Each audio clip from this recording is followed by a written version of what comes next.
Hi, everybody. Welcome to my waiting room at the Weather Command Center here in Southwest Ohio. I'm still getting a few things ready, but the stream will be starting shortly. So stay tuned.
Oh, I wish I could hear some thunder. Oh my goodness. Hey everybody. Welcome to the Weather Command Center here in Southwest Ohio. And we're going to go over oh gosh, my mic seems hot to me. My headphones. Ah, these are sweet headphones, but sometimes they drive me nuts. And thanks everybody for the happy affiliate anniversary. Yes, I'm still affiliate. I have to look it up to see how long it's been. I've been an affiliate. Dang echo. Let's try that. I don't hear it on my end. A little bit of reverb. There we go. Okay. I don't know why it did that.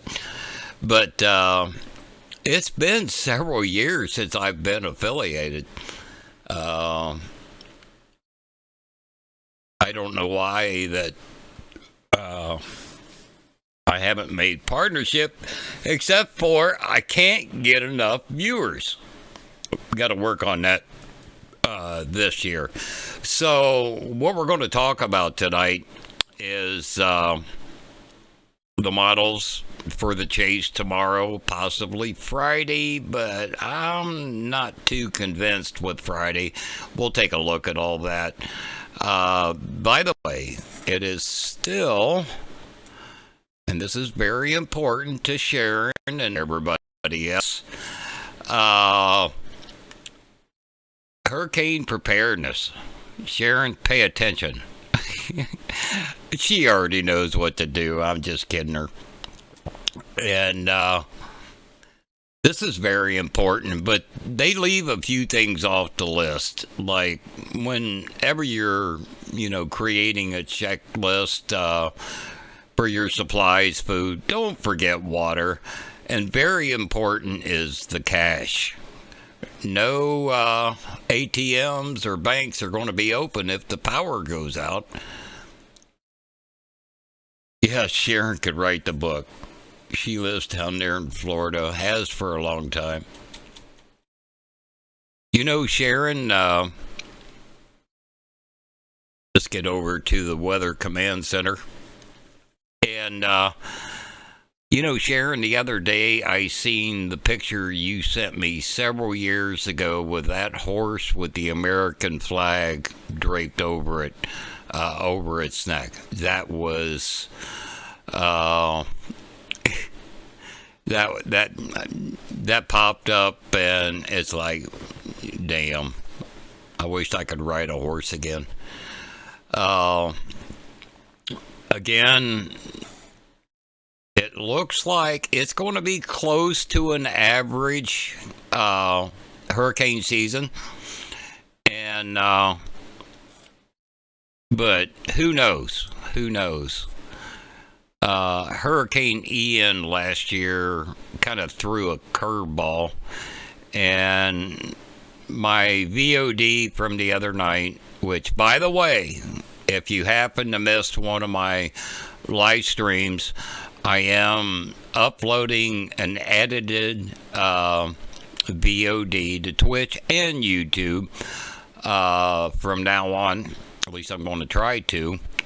I got to get rid of the music at the end. It's the only edit part. But anyway, my VOD from the other day, we kind of went over all the stuff about the upcoming hurricane season, which is going to start in less than a month.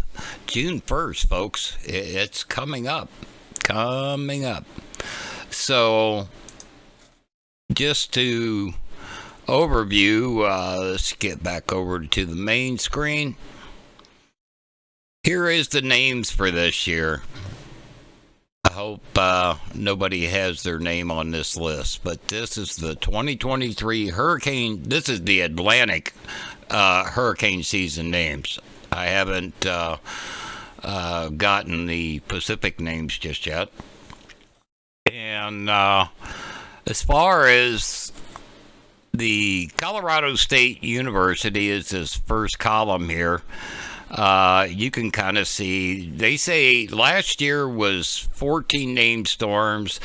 The forecast for this year from Colorado State is 13, so pretty much around average. Our normal is 14. They said on here that we only had 2 major hurricanes last year. I do not agree with that. I do not agree with that. Normal is 3. This year, 3. So, who knows, folks? Who knows if that's going to come to fruition or not? We'll have to just wait and see. Things are kind of priming up. Again, like I said the other night, El Nino is moving back in. That's going to change our pattern and should lessen the chance for Atlantic storms. Should lessen, but we're not there yet. We're not near El Nino, so it's pretty much a neutral at this time, pretty much neutral state, and the SOI is heading 90 days that will start to move into El Nino on the SOI, which is the Southern Oscillation Index, if you want to look that up. We have tornadoes here, not all the time, in Southwest Ohio. Yeah. They're, for storm chasers, let's get over to the studio. For storm chasers, they always say Ohio is where tornadoes come to die, and it sure seems like that a lot. Every now and then, one will sneak through, like the one that hit Dayton a few years ago. It's possible to get tornadoes here. I actually watched the one that hit Dayton. It was producing a funnel cloud as it went past me. National Weather Service in Wilmington, Ohio, didn't tornado warn it until after it touched down. We've all covered that. So, anyway, So let's get to what's happening, which when we get done here, I'm going to send you back over to Nathan. So this is what's happening right now. The sun's getting ready to go down over here in the east. We still have this stupid cutoff low right here. It's about... I got to get a new keyboard. This cordless keyboard don't want to work. So, that's okay. I could do it this way. Better choose a different color. So our low right now is about right here. It is cut off from the jet stream. And it is slowly going to move out. One of the problems has been a big high pressure system in the Atlantic. I showed that the other day. And that's kind of been holding this low pressure in the Northeast from getting out of here. Well, guess what happens with this Omega block that we got going on? It's blocking everything else. So this low up here, that's got to move out. It's got to move out. And it's slowly doing it. I thought it would have moved out by now. I said... the other day that I gave it 2 days, it should move out. Well, the jet stream hasn't got a hold of it to kick it out of here, and the high pressure hasn't quite moved east out over the Atlantic. Once it does, then things are going to start to move. Poor California. I tell you what, this should be the time of year when California starts to dry out. But it's not happening. We got a big old low pressure system that's been hanging out around San Francisco for days. They needed good washing from some of the videos that I seen out there. We won't go into that. Thanks, Mominator. Like I say, I've been affiliate for several years. But... yeah, you can go check out some videos of what's happening in San Francisco. It's really sad. That's a beautiful city. I've never been there, but I've seen a lot of really nice videos from several years ago. Anyway, this thing is blocked out here. It can't move because of the weather pattern, the jet stream, that low over east with the high. We actually got a high that's building right here in the central U.S. I'll show you here. It's kind of building. Stupid keyboard. I'm going to have to do it the hard way. This high pressure is kind of building right around in here. We've got the big old dip. And then this ridge, which thank goodness is going to move east. I've had a week's worth of cool to cold, dreary weather. And it's finally going to move out of here. Starting Saturday, I'm going to be in the 70s all week long. Might even hit 80. So... we'll have to wait and see when I actually get it, but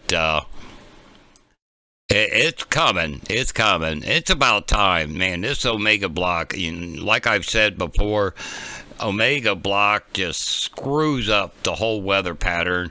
That cutoff low, which means that it got cut off from the jet stream, so it didn't get carried out. It's just been stuck up there in the Northeast. And it even brought a bunch of snow. Now, this is the same low pressure system that caused tornadoes in Florida and the East Coast, which I got to correct myself. A couple days ago on my stream, I said that it was an EF3 that hit Florida. It wasn't. It was an EF2. EF3 hit up along the coast in the Carolina, or no, it was Virginia Beach. That was the EF3, so I mistakenly spoke. I'm human. I think. I don't know. According to Biden's rules, I may not be. Who knows? Anyway, so what do we got for a chase? What do we got for a chase? I tell you what, I'm going to send you over to Monitor 2. Let's first take a look at the GFS. You love my political takes? Oh, you ain't heard nothing yet.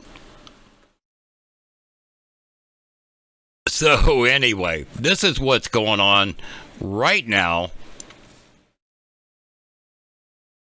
according to Pivotal Weather on the GFS. Ooh, let's back this up. That's what I hate about Pivotal Weather. So we got this low pressure out here. It's going to shoot off to the northeast.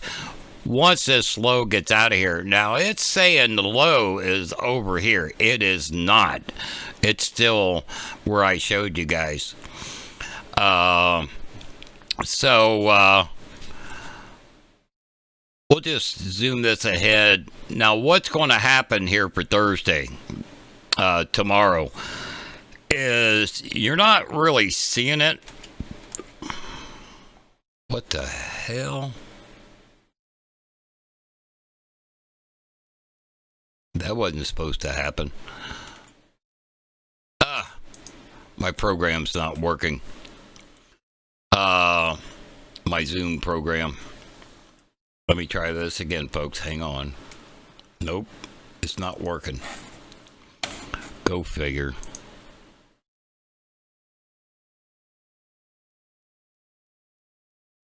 Hang on. I don't know why it's not running.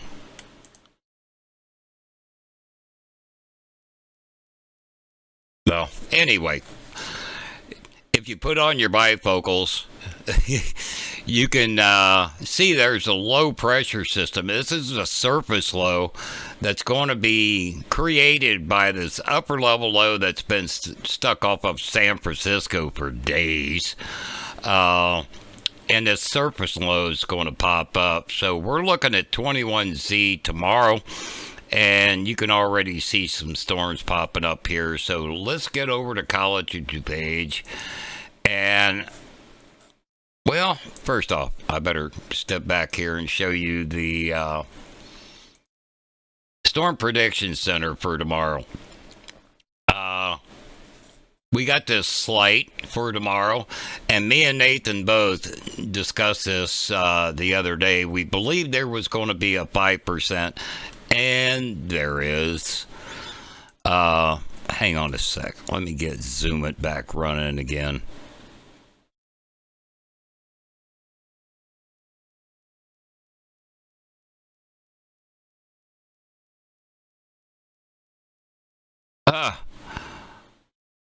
Zoom it is no longer on my computer, and I didn't delete it. Ruh-roh. So anyway, we got this 2% over Oklahoma City, that green area there. But this 5% is where I really thought that the chase would begin. This is where I've been for the last 2 days, seeing the best chance for tornadoes. So here's Kansas, Oklahoma. We're not even going to look at Texas because Nathan don't want to go to Texas. So let's get through. These are the early storms that's coming out of New Mexico and the panhandle of Texas.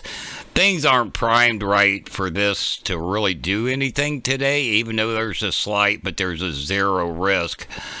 What we want to look for, well, the HRRR ain't going all the way up.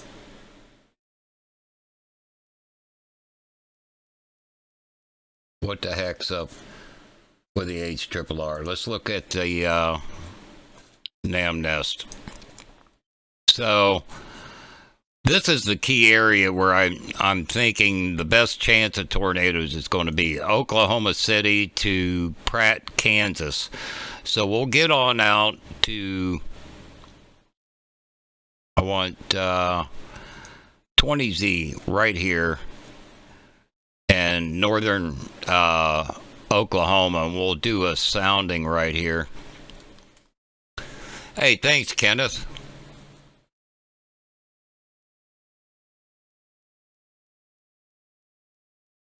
Come on. College of DuPage takes forever. Now, this area earlier was showing a tornado. It's not showing anything. I see a cap right here. So forget that. Let's get on, because the best chance, and the models is totally changed. Just look at this discrete cell right here. Now, while I'm waiting for this to load, the one thing that I'm a little concerned about is cloud cover. We need the instability. And with that cloud cover, and it's going to be upper level clouds. It's not going to be the surface clouds or low clouds. It's going to be the real high clouds, and that's going to help to keep the sun from shining through. Okay, and so we got to wait and see if that moves away. What I can show you right here on satellite, and let's back this up 3 hours. We got the subtropical jet. That's I ain't used to doing this without zooming. We got the subtropical jet coming up in here and bringing all these clouds up. So that's what I'm a little concerned about, and I think that's going to hinder Texas quite a bit. Hey, Lucky. How you doing, Lori? But this key area up here in Oklahoma, I'm really thinking it has a chance. And when we go back over to monitor 2, here we go on the sounding, and it is showing a tornado right here. And look at this wind shear. So we got surface winds out of the southeast, and then they turn out of the southwest when you get up about 5,000 feet. That's a big change in direction with height. Definitely going to be some speed shear along with this, especially when the low-level jet kicks in. We'll have the southwest winds at 5,000 feet and all the way up until you get up where the crows can't fly. Get way up here at 200 millibars. They'll be coming out of the west and weaken down, but that's way up in the atmosphere. So this is the key area right here that I'm looking at. And when it comes to a cap, I'm not seeing, maybe, and this is a bit early yet, and it is the NAM nest. There might be a little bit of a cap, but I really don't think that that's going to be a problem. Our most unstable cape, and I can't zoom in on it since my program is no longer on the computer, but it's about 2,000. So anything over 1,000 is really good. Really good. I get excited when it gets up to 3,000. So that's what we got. And that's 01Z, which would be 8 o'clock Central Time. So it should still be daylight. But let's move this on out. This is the problem right here. All this rain and crap right here late in the afternoon. I don't like using a NAM when it gets this close. It's not high resolution enough. But what I'm seeing is that pearl right there. And this is going to change. But this is showing a lot later in the day than what it did earlier today. It was actually showing from 19 to 0Z, 0Z being 7 o'clock East or Central Time. So this has changed quite a bit. HRRR just... Okay, the HRRR, it's still showing it. Look at these pearls right here. God, I wish I could zoom in on this. I did not know that somehow or another that program got uninstalled. So this is what we want to look for. The HRRR, now that it's this close and this 18Z is done, it goes out far enough. So these individual cells is what we want to look for tomorrow. Now, when we looked at the most unstable cape in this area, it's well over 1,000. Supercell composite. This is the beginning of that one pearl right here. That red shows me a strong chance of a supercell composite.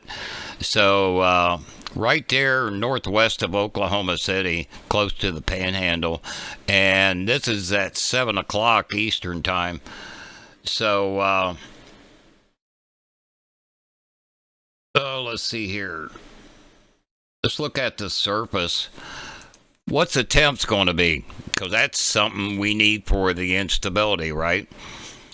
Right here, 80 degrees, upper 70s, low 80s, right in that area. As far as dew point, look at all this moisture. Now, it's not real great, but it's good enough. It's over 55. That's what I look for. And then you get over here, it's up in the 60s. So if you got temperatures in the 80s and dew points in the 60s, that's going to create a lot of instability. The low pressure is going to be back over here. This is all dry air, so we have that dry line right in there. So that's going to really cause the storms to pop. Once that dry air, clashes with the moist air, and again, we got southeast winds at the surface that late in the day, 5,000 feet up at 850 millibars. You're talking southwest winds and a lot faster, so we got plenty of shear. So we got the shear. We're going to have the lift as long as everything works out right. Instability, the potential energy, it's looking pretty good. But it's going to depend on the cloud cover. Let's go. I showed you the most unstable cape. Is well up there.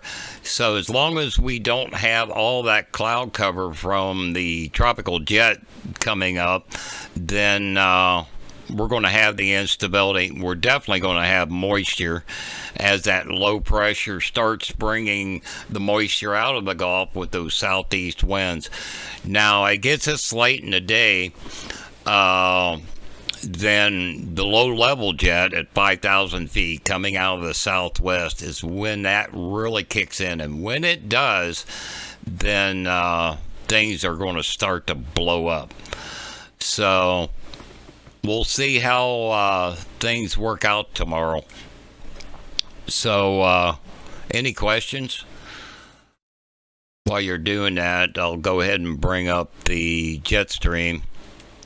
This is what the jet stream looks like right now. I was afraid I was going to start coughing. I've been battling bronchitis, by the way. It's the reason why I didn't stream for a while there. So that low pressure, let's get the pin back out. The low pressure is still there. Let's do a different color. It's still right there. And this is the California mess. So here is that subtropical jet coming up here. This is as of 8 o'clock tonight, okay? So we'll move this ahead to tomorrow, late afternoon. Look at this. subtropical jet coming right across Texas and Oklahoma. Uh, and that surface low is going to be about right in there.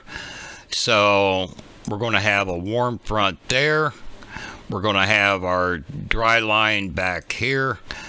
So this area right here, this is the key area we want to look at for tomorrow. So Nathan was saying the same thing yesterday. So that's what we got. Of course, Nathan, he's a meteorologist where I'm not, but we're on the same page. We've been saying that for the last couple of days, that northwest Oklahoma, and tiny bit in Kansas, probably about Pratt south. So we'll see how that goes. As far as any of these storms reaching further north, I'm not really seeing that. And to tell you the truth, the Storm Prediction Center on Friday, day 3, we got these marginals down in Texas, which makes sense, and then clear over here over the Mississippi River. And then general thunderstorms here. And as far as day 4, there's nothing. There's nothing the rest of the week, according to the Storm Prediction Center. But I got the feeling that's going to change. Even Nathan mentioned that maybe Saturday or Sunday, a chase up in Nebraska on his way home. And remember now, tomorrow, anything north of that warm front, they could be some good thunderstorms. But generally, when you get north of the warm front, you're in the cold sector, and the storms just won't produce anything really good. Maybe some good lightning. Oh, by the way, I better point this out, since Nathan's got a new windshield. So I got to get back over to monitor 2 for this one. So, hail. There we go.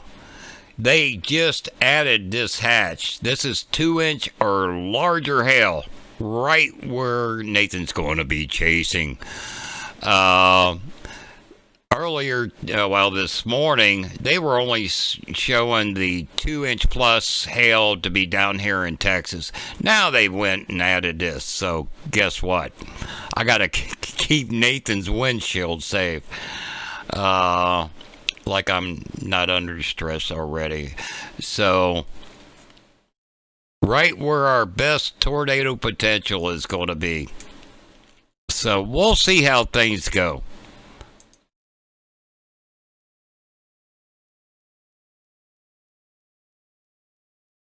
I don't think, as far as nighttime tornadoes, I really don't think that this tornado risk tomorrow is going to last, at least as the last that I looked at the models and for tomorrow night and into Friday. I think the tornado potential is going to really drop off, and so we'll have to wait and see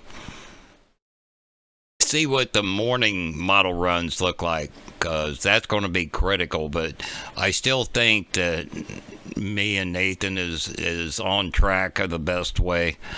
On Sunday for KC area, unless it's too far out, let's wait till tomorrow and see, because I'm not convinced. I mean, the SPC is only showing general thunderstorms for Saturday, so and Sunday. So Sunday is not showing anything. So I got to wait and see on the models tomorrow, which, by the way, I will be streaming during the chase tomorrow. Probably before things get good. I generally try to stream when things, start to pop, so you guys don't get bored. But I'll probably start to stream a little bit earlier than normal. And I'll also upload the VODs for that as well after I edit it. 2 days ago, my stream was 2 gigabytes. It took over an hour to not only upload it to Twitch and YouTube. Actually, YouTube did it faster, but it took over an hour for Twitch to get the video, which wasn't too bad, but then to process the video and actually let me publish it, it took over an hour at a 2 gigabyte file. Tomorrow's stream is going to be a lot larger. Approximate time tomorrow, it looks like everything should start to pop about 6 p.m. Central Time is the way it's looking. That early stuff tomorrow is just going to cause a mess. We got to wait for the atmosphere to recover from all that rain that I showed you. That's going to be early tomorrow. And, excuse me.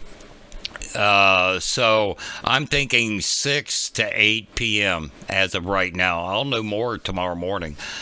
But that's the prime time of the day anyway. You hardly, this time of year, hardly see anything peak up earlier than that because, like Cass says, the daytime heating, because there's going to be a lot of clouds, so we need that heat to cause more instability and bust any potential cap. Like I say, on the one sounding, I did see a slight cap. But I think that it'll bust through pretty quick. I don't think the cap will hold us back as of right now. Hey Stormzy, how you been?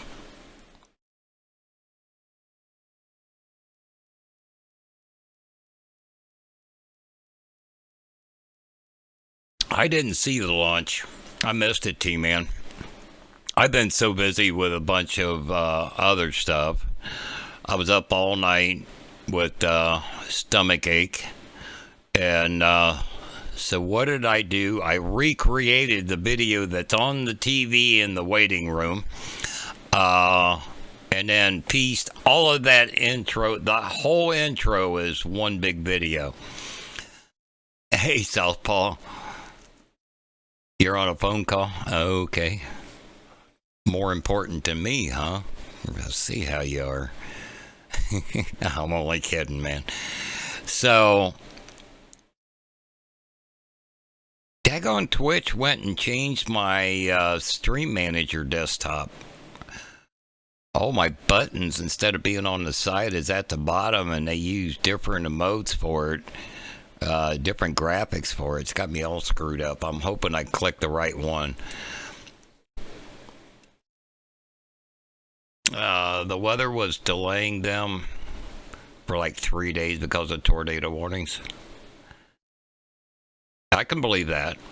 Where'd they launch from? Florida or Texas? Well, I had to have been Florida, I guess. That's where all the tornado warnings was. And they did have that EF2 touchdown down there. So, and then Virginia Beach got that at EF3. So, anyway, that's, I believe that's all I got for now. Tropical weather-wise, they ain't nothing happening with that big old high pressure out there in the Atlantic. You got 2 homes sharing? Daggone. You ought to rent me one.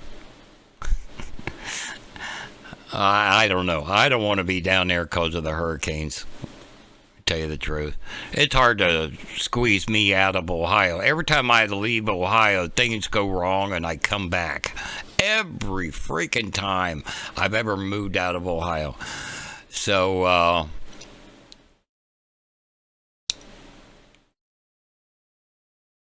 oh, did you? You hate it down south? I'll tell you what. If it wasn't for the hurricanes, Florida is a place I would think about moving. Either Florida or Texas. Mainly because of the taxes. But I don't know. I don't know about moving to Texas. Ugh. all the crap that's going on down there. By the way, now we're done with the weather. Why not California? Screw you. I'm just kidding. Oh my God. I would never move to California unless I was to move to San Diego. And then I would probably actually rent a place in Tijuana where it's a lot cheaper and drive to San Diego to do everything. Just the taxes and the crime rate and everything is just too horrible. I watched some video earlier today. 2 or 3 more businesses have moved out of San Francisco alone because of the crime rate and the drugs. Some of the places that didn't move out of California, especially San Francisco and LA, they've actually locked up all their products. All their products is like behind locked boxes, you know. You can't just go in there and grab anything. And then it was mentioned that you actually have to pay somebody to unlock the glass door so you can grab the product that you want. Yeah, it's everything in the store because of the crime. It's too liberal out there for me. I'm not that kind of a person. It's too woke. And other news concerning the border, which it came out yesterday that there's 90% less illegals coming across the border. Yeah, right. Title 42 is going to end here at on the 11th, and that was one tool that we had to turn people away. That was because of COVID. It got extended, and now it's going to be done away with on May 11th. But if you haven't been watching the news or anything about what's going on down there, there was an illegal. He'd been deported 5 different times and got back into the U.S. He was shooting off a gun, not that he bought in the United States, but he was shooting off a gun, and the neighbor just asked him not to because their baby was trying to sleep. What happens? He goes in there and kills the whole family. Killed 5 people. One of them was an 8-year-old kid. They caught him, finally. It took them about a day to catch him. But he had been deported back to Mexico 5 different times, and he kept coming back. He also had a long list of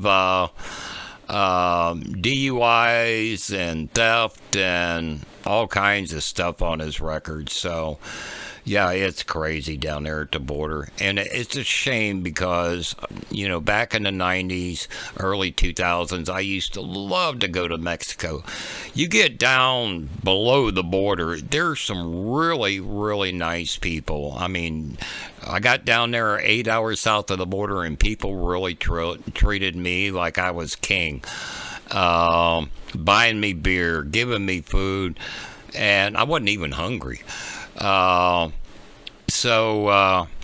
there are some really good people in Mexico, you know, regardless of the cartels, which is the reason why I haven't been back down there since, and all the bad things that's happening on the border.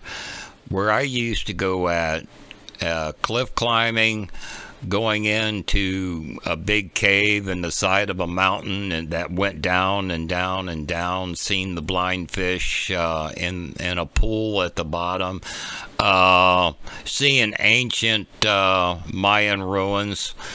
I learned a lot of things down there and had really great time every time I went, and I went a bunch of times, but never again.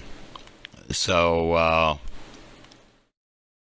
yeah, I was treated like a king because I had long hair and I was really tanned at the time. So the police down there thought I was Mexican, and I show him my Ohio ID. He's like, "No, no, gringo, you're Mexicano." I was like, "Nah, no, I'm not. I'm Indio."